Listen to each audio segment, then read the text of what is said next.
Hello বন্ধুরা, কেমন আছেন সবাই? আমি এখানে মোটামুটি ভালো আছি। মোটামুটি বলছি এর জন্য কারণ একদম পারফেক্টলি 100% ভালো নই। সেই বিষয়টাতেই আসছি। আজকে আমি যে বিষয়টায় আলোচনা করতে যাচ্ছি আপনাদের সঙ্গে সেটা হলো মেনোপজ। আমি এখন এই ফেজ দিয়ে যাচ্ছি। মেনোপজ বললে শুধু যে পিরিয়ডস বন্ধ হয়ে যাওয়া সেটাই সম্পূর্ণ কথা নয়, তার সঙ্গে অনেক কিছু রিলেটেড আছে। যতদিন আমার হয়নি আমি অন্যদের শুনতাম, মানে মা কাকিদের বা আমাদের সমবয়সীদের মধ্যে যাদের আগে হয়ে গেছে বা কোনো কারণে যাদের ইউটেরাস রিমুভ করা হয়েছে, ওভারি রিমুভ হয়েছে, তাদের মধ্যেও তাদের শরীরেও যেগুলো হরমোনাল চেঞ্জেস আসে তার জন্য যেসব অসুবিধার সম্মুখীন হতে হয় সেসব নিয়ে অনেকের সঙ্গে ডিসকাস করেছি আগে। কোনো সিরিয়াসলি তেমন কিছু নয়, কথায় কথায় আর কি। কিন্তু যখন আমি এই ফেজটা দিয়ে যাচ্ছি তখন আমি এটাকে আরেকটু ভালো করে বুঝতে পারছি। মেনোপজ প্রত্যেক মহিলারই জীবনে আসে, কারো কিছুদিন আগে কারো কিছুদিন পরে। আমার এখন এজ 52 চলছে। তো আমার জাস্ট গত 5-6 মাস হয়েছে পিরিয়ডস টোটালি বন্ধ হয়েছে। একটু একটু সমস্যা হয়েছে, লাস্ট কয়েক বছর থেকেই রেগুলার ছিল না। সেসব কিছু সমস্যাই মনে হয়নি আমার কাছে, কারণ একটু যদি কখনো পেইন বেশি হয়েছে সেসব আমি মানিয়ে নিয়েছি। কিন্তু আসল সমস্যাটা শুরু হয়েছে পরে।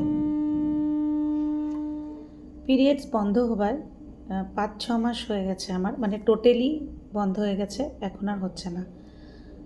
তো আমার গত ধরুন 3 মাস হবে, এরকম 3 কি ম্যাক্সিমাম 4 মাস থেকে জানেনই তো যে মেনোপজের সময় মুড সুইং হয়।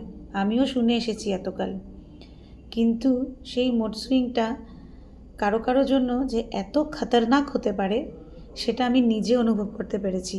হয়তো অনেকের কম হয় বা অনেকে হয়তো সেটা প্রকাশ করতে পারে না, বা কেউ তার কারো ক্যাপাসিটি বেশি থাকে যে সেটার সঙ্গে মানিয়ে নিয়ে যায়।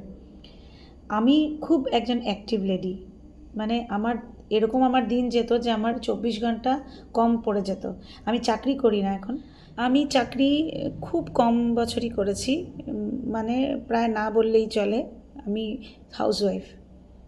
কিন্তু আমি আমার যা হবিজ আছে, আপনারা আমার চ্যানেলগুলোর ভিডিওতে দেখতেই পেয়েছেন যে আমি বাগান করে ভালো পাই, আমি কেক বানাতে ভালোবাসি, তাছাড়া তো রান্না টান্নাতে আমার একটু ইন্টারেস্ট রয়েছেই।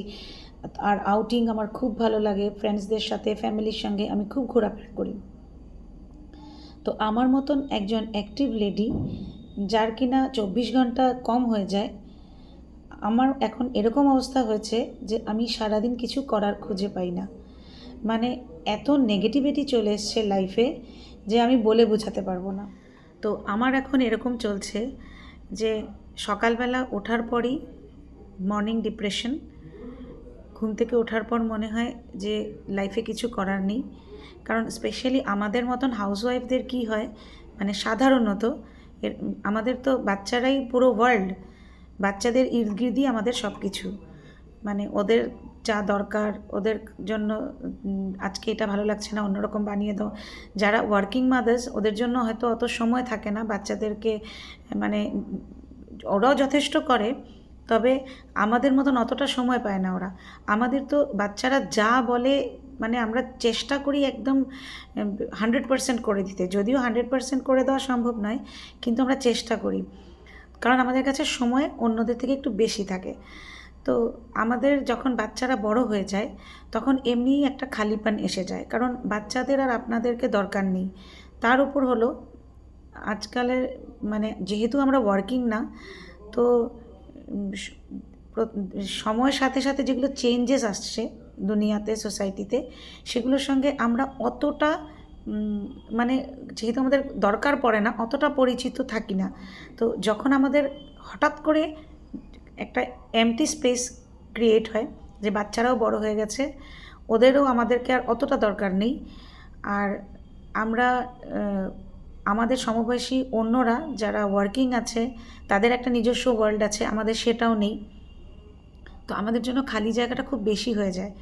তখন যদিও আপনার কাছে কাজ আছে কিন্তু মনে হয় যেন কিছু করার নেই। আমি জানি না সবার পক্ষে সবার জন্য সেরকমই ফিল হয় না আমার হচ্ছে। আবার আমি অনেকের সঙ্গে ডিসকাস করেছি, কেউ কেউ বললো যে তুমি প্রকাশ করতে পারছো, অনেকে প্রকাশ করতে পারে না, ঘুরতে থাকে নিজের মধ্যেই, সেটা আরও ডেঞ্জারাস। আমি কিন্তু সবার সঙ্গে ডিসকাস করছি, কিন্তু এটা ঠিক যে আমার যে আমার পার্সোনালিটিতে একটা 360 ডিগ্রি টার্ন এসে গেছে। তো আমি একদমই কিছু ভালো লাগছে না আমার হবিসগুলোও কন্টিনিউ করতে আমার ইচ্ছা করছে না, অথচ এখন আমার কাছে বেশি টাইম আছে, এখন আমি আরও বেশি করে সেগুলো করতে পারি। আর ছোটোখাটো কথা যেগুলো আগে ইগনোর করতাম, ধরুন প্রতিবেশী কোনো কিছু যদি ভালো লাগেনি, বা রিলেটিভসদের মধ্যে বা বন্ধুবান্ধবের মধ্যে কোনো কথা যদি পছন্দ হয়নি, আগে যেগুলো কথা ইগনোর করতে পারতাম এখন কিন্তু সেই কথাগুলো অনেক ডিস্টার্ব করে। আর নিজেকে খুব মনে হয় যে আমাকে সবাই ইগনোর করছে। এটা সত্যি সত্যি নয়, সবার জন্য আমি যেমন আছি তেমনই আছি, কিন্তু আমার এটা ফিল হয়। তো আমাকে বাধ্য হয়ে ডাক্তারের শরণাপন্ন হতে হয়। আমি দেখলাম যে আমি এরকম বাঁচতে পারবো না, আর আমি এরকম নিজের মধ্যে চেপে চেপেও থাকতে পারবো না। তো আমি একটু থেরাপি নিয়েছি, আর একটু লাইট ডোজের ওষুধও নিচ্ছি, যাতে এই ফেজটাতে, কারণ এখানে তো অনেক হরমোনাল চেঞ্জেস আসে এই সময়টাতে, মানে খুব খুব বেশি চেঞ্জেস হয়। তো আমাদের শরীরটা এই চেঞ্জেসের সঙ্গে কোপ করতে টাইম লাগে। মানসিকভাবেও আমরা প্রস্তুত থাকি না এত চেঞ্জের জন্য, সাডেনলি এত চেঞ্জের জন্য। তাই অনেকেই সাফার করে এই সময়টায়। তো আমি আমার এক্সপিরিয়েন্স থেকে বলছি, আমি একটু উপকার পেয়েছি থেরাপি নিয়ে। আর সবার সঙ্গে আলোচনা করে কথা বলাটা কিন্তু খুব দরকার, নিজের মধ্যে চেপে রাখতে নেই। চাহে বন্ধু হোক, চাহে কোনো থেরাপিস্ট হোক, চাহে ফ্যামিলি মেম্বার হোক, কারোর সাথে বলাটা খুব জরুরি। আমি তো আমার ফ্যামিলিতেও আমার হাজব্যান্ডের সঙ্গেও বলি, আমার বন্ধুস্থানীয় যারা আছে, যদি আমি সুযোগ পাই যে এখানে একটু বলা যেতে পারে, চাহে আমার আমি জানি না তারা কেমন নিচ্ছে, তো সবার সঙ্গে তো শেয়ার করা যায় না। যে দু চারজন আমার সঙ্গে আমার মনে হয় যে আমার প্রবলেমটা বুঝতে পারছে, আমি তাদের সঙ্গে শেয়ার করলে না একটু হালকা ফিল হয়। আর এই সময়টায় একটু মেডিকেল হেল্প বোধহয় দরকার, যাদের আমার মতন বেশি প্রবলেম হচ্ছে। এই সময়টায় মনে হয় কি যে আপনার সব নেগেটিভগুলোই মনে আসতে থাকে, আমি কি পারি না, আমার মধ্যে কি ক্যাপাসিটি আছে সরি, হয়তো আমি অন্য আরও 4জন মহিলা থেকে অনেক বেশি ক্যাপাসিটি রাখি অনেক কিছু করার জন্য, কিন্তু এই ফেজটা আমার এরকম যাচ্ছে, আমার মনে হচ্ছে যে আমি কি পারি না সেগুলোই আমার মনে হচ্ছে। আমি ভাবছি যে আমার লাইফ তো অলমোস্ট শেষ, মানে নেগেটিভিটি এত হয়ে গেছে যে আমার মনে হচ্ছে আমার লাইফ তো শেষ, আর যে কয়দিন বাঁচবো আমি সারভাইভ কীভাবে করব। কারণ আমি তো অনেক কিছুই আজকালকে জানি না, কিন্তু আমার থেকেও কম জানা মানুষ, সেটাও আমি বুঝতে পারছি, আমার থেকে অনেক কম পড়াশোনা করা মানুষ, অনেক কম জানা মানুষ সারভাইভ করছে, ভালো মতন আছে। আর আমিও আমার ফিউচার জানি না কি হবে, কিন্তু আমি যেহেতু সব নেগেটিভ জিনিসগুলো মনে আসছে, আমি আমার ফিউচারে সব নেগেটিভ বানিয়ে নিজে চিন্তা করে সাফার করছি। তো আজকে আমি এই কথাগুলো এর জন্য বলতে পারছি, কারণ আমি মেডিকেল হেল্প নিচ্ছি আমার 2 সপ্তাহ হলো। তো আমি আগের থেকে সামান্য একটু বেটার ফিল করছি। আর এই একটু আগে ছট পূজা থেকে আসলাম, শর্টস দিয়ে আপলোড করেছি আমার চ্যানেলে। তো কিন্তু আমি সেই গার্ডেনিং করা, কেক বানানো, সেগুলো প্রায় ছাড়ার মতনই হয়ে গেছে, খুব জোর করে করি। তো হয়তো আশা করছি আস্তে আস্তে সেটাও ঠিক হবে, কিন্তু আপনাদের এক্সপিরিয়েন্সও জানতে চাই, সেটা আমার জন্যও ভালো হবে।